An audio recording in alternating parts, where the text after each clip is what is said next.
The camera pans through a dimly lit airplane cabin at 2:30 a.m.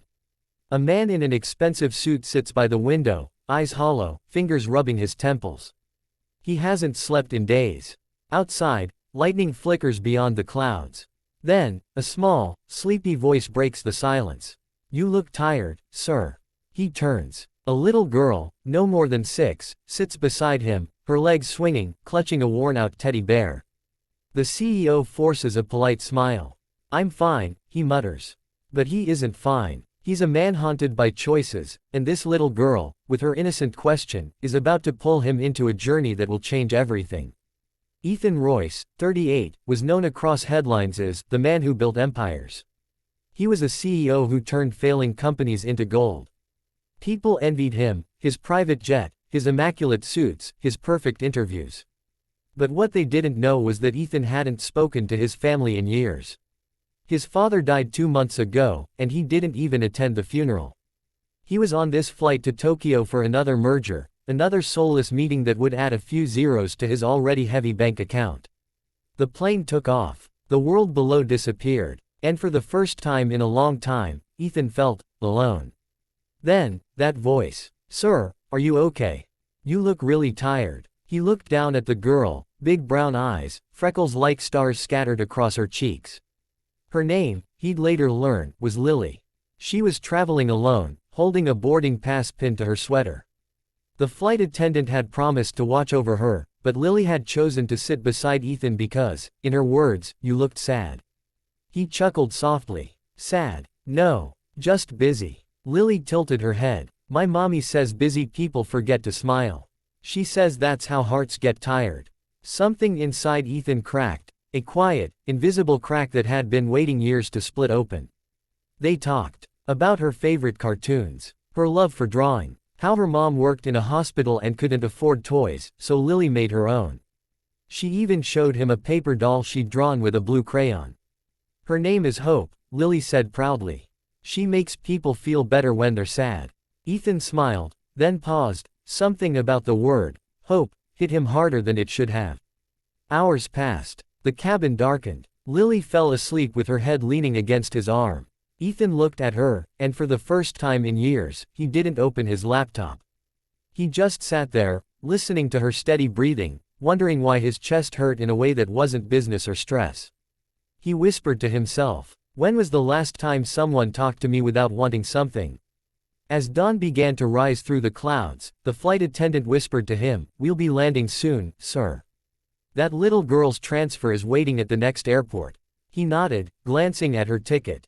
Destination: Hokkaido Children's Hospital. A sudden chill ran through him. Why was a child traveling alone to a hospital? The plane descended. Lily woke and smiled sleepily. "Bye-bye, Mr. Tired CEO." He laughed softly. "How do you know I'm a CEO?"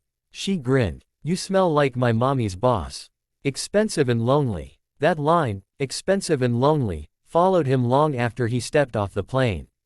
Ethan tried to forget, but he couldn't. Her words replayed in his mind like an echo in a cold room.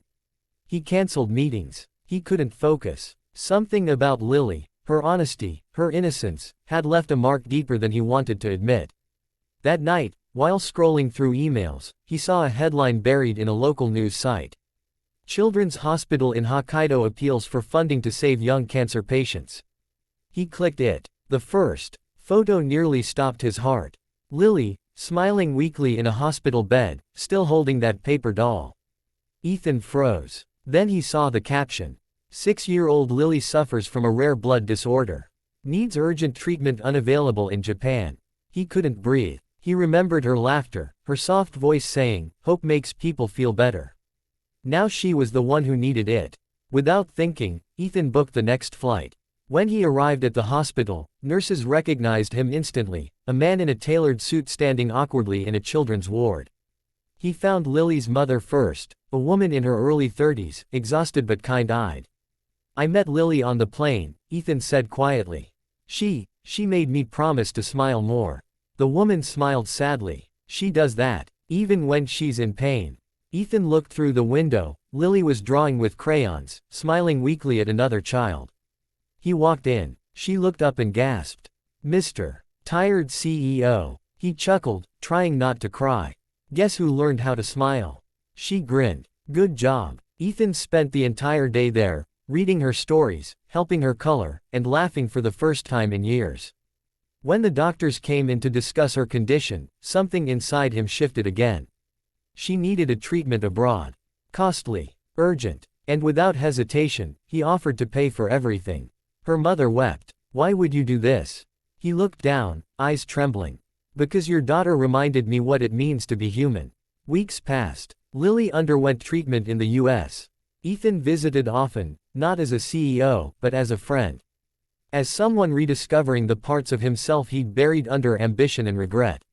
Months later, when she finally recovered enough to leave the hospital, Lily handed him a new drawing, a paper doll wearing a tiny suit and tie, smiling. She's not hope, Lily said softly. She's change. She helps grown-ups remember what hearts are for. Tears rolled down his face. He hugged her, whispering, "You changed me, Lily."